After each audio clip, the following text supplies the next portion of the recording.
আলী রাদিয়াল্লাহু তাআলার দিকে সম্বোধন করা হয় কয়েকটি আরবি পংক্তিকে।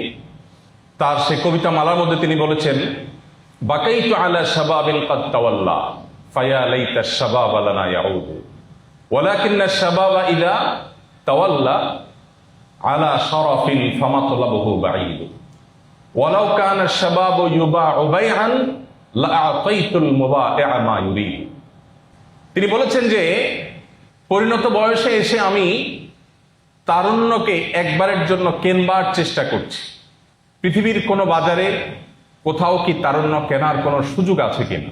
যদি থাকে, আমার সকল সম্পদ দিয়ে হলেও আমি কিছুকালের জন্য তারুণ্যকে কেনার চেষ্টা করতাম। কারণ তারুণ্যের একটি ইবাদত, সামান্য ইবাদত আল্লাহর কাছে এত প্রিয়, বার্ধক্যের বছরের ইবাদত আল্লাহর কাছে এত প্রিয় নয়।